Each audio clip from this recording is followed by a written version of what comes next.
start. So in this video, check naman natin tong emulator gaming controller na nabili natin from Onikuma. Yan siya. And itong controller na to, marami siyang pwedeng pag-connectan, no? Pwede siya sa phone, tablet, Android or iOS, pwede siya, as well as PC, Steam games, and Switch. Pero ang ginagamitan ko nito is yung mga phone ko and tablet dito na mga Android.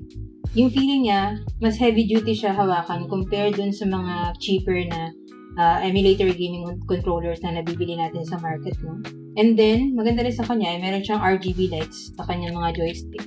So, kahit madilim, nakikita natin yung mga buttons. So, maaanilig natin kasi meron siya lighting. Tapos, rechargeable na rin siya.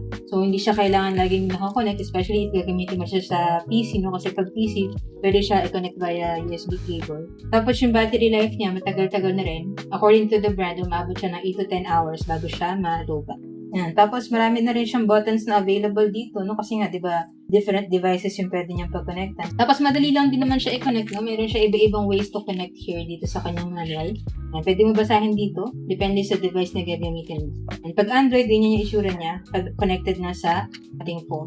And right now, naka-connect siya dito sa ating Xiaomi Redmi A5 kasi test natin mamaya yung kanyang response dun sa ating PSP emulator na-download natin dito sa phone. And nag-download na rin ako ng mga games na pwede natin i-try. Meron na rin siyang vibration with 4 levels of adjustment.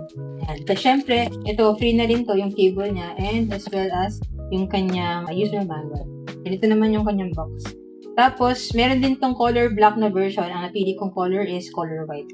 So right now, try natin siya dito sa ating phone. May download ako dito na PSP and PS1 emulators, no? And as you can see, marami na rin siyang games available dito kasi dinload ko na yung mga games na yan.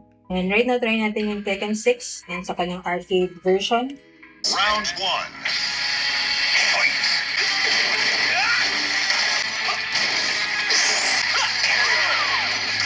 You win.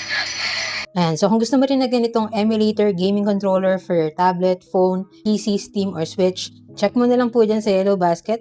Diyan ko nabili yung sa akin para same quality and legit store din yung mapagbilan mo. And so yun lang. If you have any other questions about this gaming controller, just let me know in the comments and follow for more tech content.